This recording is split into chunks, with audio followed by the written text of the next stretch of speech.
Hello, I would like to show you what I spend in the run of 1 month as a 27-year-old research assistant and PhD candidate as a foreigner here in Poland under a European Commission funded program. The largest part of my monthly budget, at nearly 64%, goes directly to investments and savings. One of the advantages of living in a middle-income country on a high-income scholarship.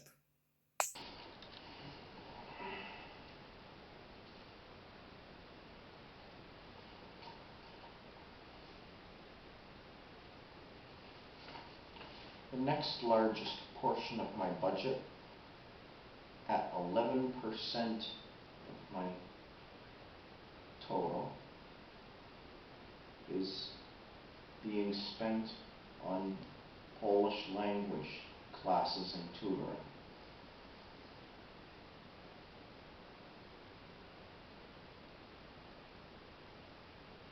I've been quite disappointed with my progress so far.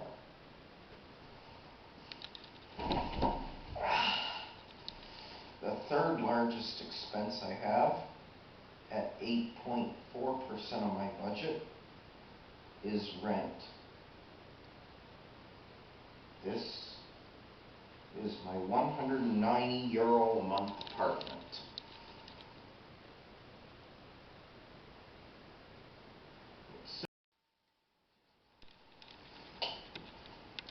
The fourth largest category, at 3.6% of my total budget, is that for groceries.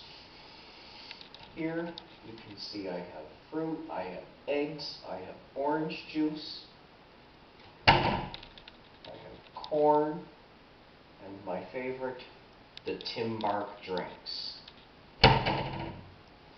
Groceries on average here in Poland are about €80 per month. One thing that surprised me is that fresh fruits and vegetables in the grocery store are nearly the same price as my home country of Canada, despite salaries being quite substantially different between the two. Where I do save a lot is on packaged, ready-to-go stuff that I can cook when I don't have a lot of time for a meal, as well as cured meats and liverwurst, all of which I've always liked, and I quite enjoy having it readily available at an affordable price. For tonight, I had cooked a pre-packaged package of pierogi that I bought refrigerated from the grocery store. It's a nice meal that I can make quickly. So far, I have thoroughly enjoyed the food that I've found in Poland. While I'm busy studying, I generally will cook most of my meals at home, as I'm working a full-time job as a researcher, plus spending several hours a week learning Polish on top of that.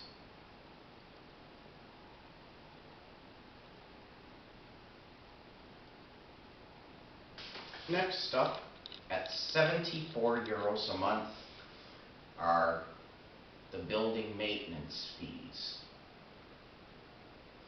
These are in tandem with rent.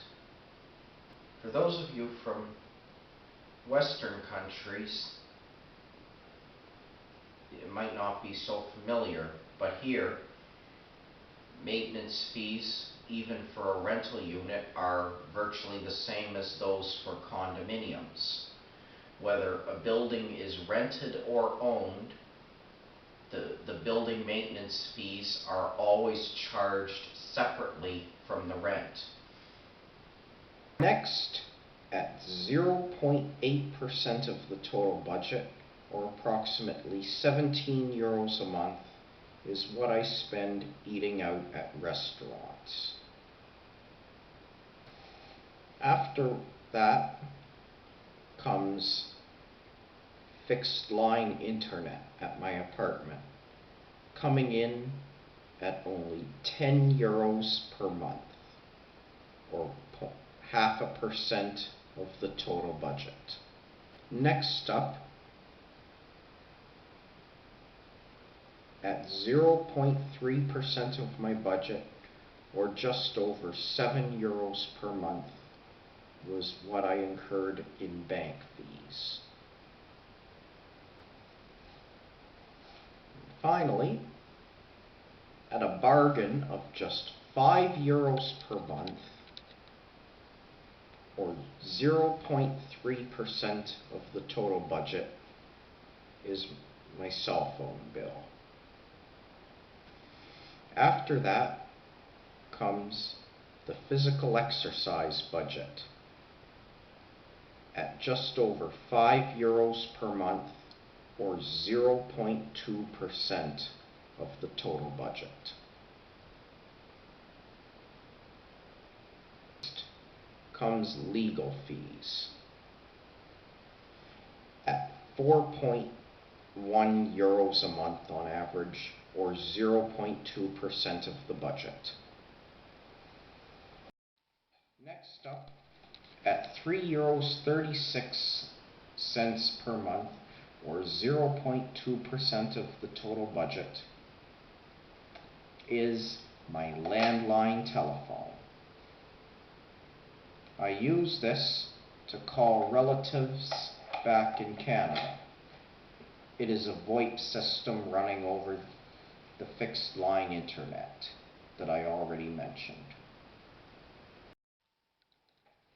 Plus approximately another €18 per month, or 0.9% of the total budget, on miscellaneous uncategorized expenses. This was a furnished apartment. I bought 3 pieces of furniture: a mattress to go on top of the existing bed, the office chair, and the office desk, which was not provided when I moved in. The 3 pieces totaled approximately €125, and so far has been just about the only discretionary spending I've made.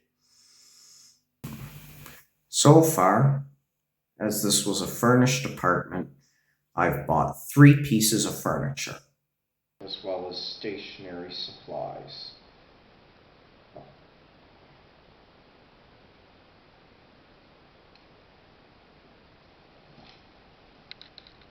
Calculating a monthly budget has been particularly difficult due to the ever-changing situation of my work, my stay, and my bank account scenarios on an almost monthly basis over the course of the year.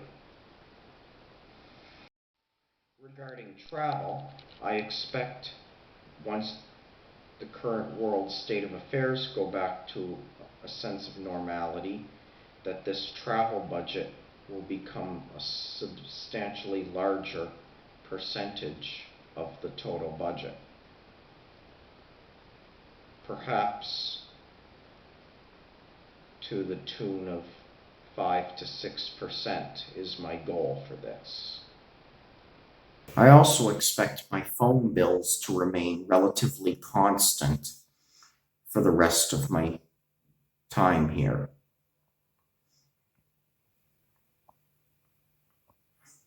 I've found relatively decent prices and will likely stick with these plans.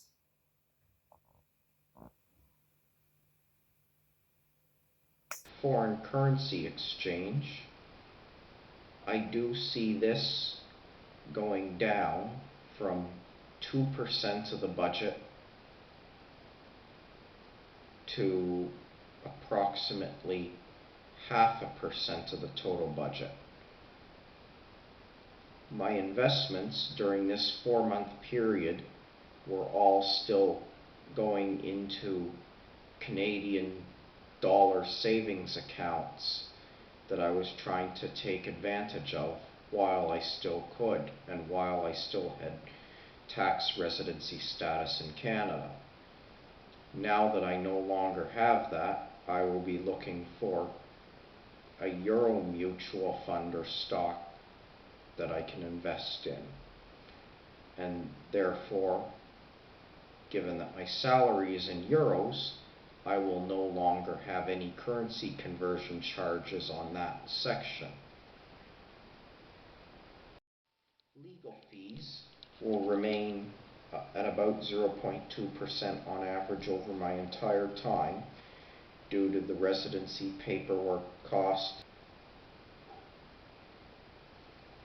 Unfortunately, utilities will be going up, likely to about 1.5% of the total, as the government of Poland had announced a 50% price increase in electricity and gas supplies. And I expect that to be passed on to my apartment utilities bill. Bank fees, again, most of these were incurred before I had the myriad of bank accounts that allowed me to move money freely from Canada all the way to Poland.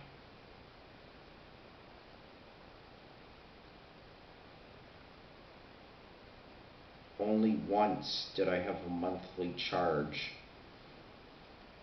because I didn't spend enough on that bank's debit card in that particular month.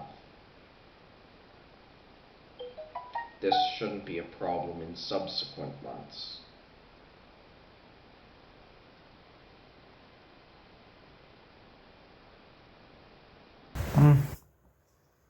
I have always tended to enjoy the simpler things in life, such as riding a bicycle around the city. I'll admit, I spend $0 on alcohol and have nothing to be ashamed of. I hope to spend a bit more in travels, to be able to explore more of Poland and more of Central Europe as the 3-year period of my scholarship program goes on. That concludes how I spend my money as a 27-year-old research assistant and PhD candidate from Canada studying here in the south of Poland. Well, here I give you the view out my window to conclude. So long.